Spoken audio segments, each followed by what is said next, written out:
$38 trillion. That's not a projection, not a forecast, not a future problem. That is America's national debt right now, sitting on the books as of December 2025. And if you think that number doesn't affect you personally, I need you to listen very carefully. Because while you were scrolling social media, while you were watching Netflix, the largest financial institutions on Earth started doing something they haven't done in 75 years. They started moving money, not loudly, not publicly, not with headlines, quietly, systematically, at scale. And this isn't conspiracy. This is documented capital flow, public filings, treasury data, balance sheets you can verify yourself. By the end of this video, you'll understand exactly what's happening, why it's happening, and most importantly, what comes next. Because there's a pattern here, a mathematical pattern, one that's played out 3 times over the last 500 years. Same stages, same warning signs, same devastating outcome, and we're watching it unfold again right now. The only question is whether you'll see it coming, or whether you'll be asking, like millions before you, how did I miss all the signs? Stick with me, because the next 15 minutes may permanently change how you think about money. Let's start with a number that breaks empires. Global debt just hit $251 trillion. According to the IMF, that's 235% of global GDP, the highest ratio in recorded peacetime history. US debt alone jumped from $36.1 trillion to $38.4 trillion in just 11 months. That's $2.3 trillion in less than a year. But here's what almost no one is talking about. This exact setup has happened before, 3 times, and every single time, the country holding the world's reserve currency collapsed within 36 months of the smart money leaving.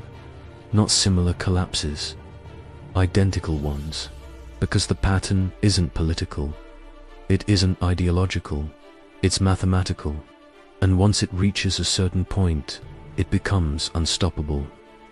Let me show you how it works. Every major economic collapse of the last 5 centuries follows the same 4-stage cycle.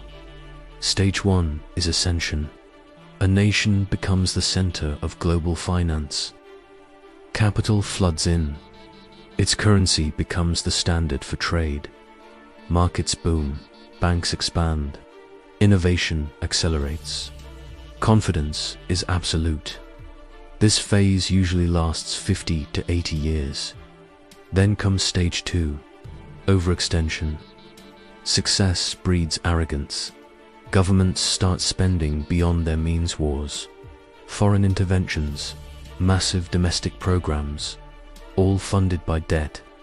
Asset prices rise, so nobody panics. Real estate booms, stocks hit records. Central banks print money just to keep the party going. This stage typically lasts 20 to 40 years. Stage 3 is the most important phase, the silent exodus. The public doesn't see it. Politicians don't admit it. But the people who read balance sheets do. Major institutions quietly rotate their capital out. Foreign investors reduce their exposure. Wealthy families start to diversify internationally. There are no announcements, no panic, just a steady, calculated movement of money. This phase lasts 18 to 36 months. And finally, stage 4, collapse. The reserve currency breaks. Foreign central banks dump their holdings. Inflation explodes. Interest rates spike. Asset prices crash all at once. Banks fail. Pensions evaporate. The middle class is wiped out. And everyone asks the same question. How did we not see this coming? The answer: the pattern was always there. Let's look at 3 empires that all met the same end. First, Spain in the 1500s. It was the most powerful empire on earth. Gold and silver flooded in from the Americas, and the Spanish real became the global reserve currency. But Spain spent it all. Wars, palaces, empire. By 1550, the government was spending 3 times what it collected in taxes. Debt didn't matter until it did. Banking families quietly moved their money north. Creditors demanded repayment in gold. In 1557, Spain defaulted. Then again, and again, and again. For defaults in 40 years, the empire never recovered. Next, the Dutch Republic in the 1600s. Amsterdam became the financial capital of the world. The Dutch East India Company was worth over $8 trillion in today's money. The guilder ruled global trade. Then came the wars, the money printing, the asset bubbles. Insiders knew the Bank of Amsterdam was insolvent. Capital quietly moved to London. When the truth finally broke, everything collapsed. 150 years of dominance gone in a matter of months. And then there was Britain, from the 1700s to the 1900s. The pound sterling ruled for over 200 years. Then came to world wars. Debt exploded. Gold backing failed. Capital fled. By the 1970s, Britain was begging the IMF for a bailout. The pound lost its reserve status. The empire never returned. So, where is America right now? After World War II, the dollar became king. Then, in 1971, the gold backing ended, and the spending exploded. US debt went from $900 billion to 30-8.4 trillion. That's a 4,200% increase. Total US debt, that's government, corporate, and household, now exceeds $100 trillion. That's 370% of GDP. Spain collapsed at 200%. The Dutch at 250%.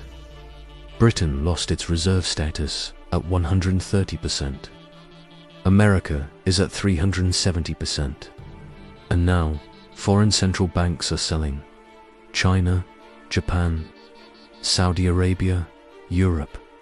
The buyers, mostly the US itself, printing money to buy its own debt. That's not strength, that's stage 3. So what comes next? When demand for a reserve currency fades, all those dollars start coming home. Inflation accelerates.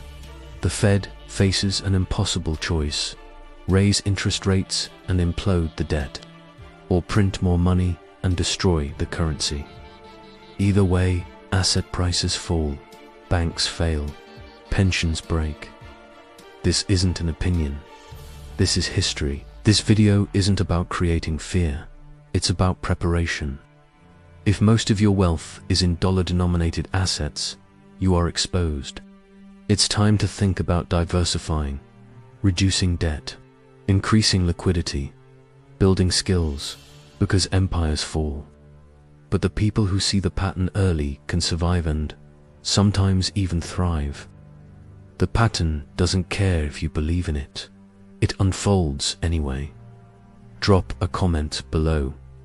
Tell me what you agree with, what you don't, how you're preparing. And subscribe, because the next video breaks down 3 asset classes that have historically survived stage 4 collapses. This isn't about panic. It's about positioning. See you in the next one.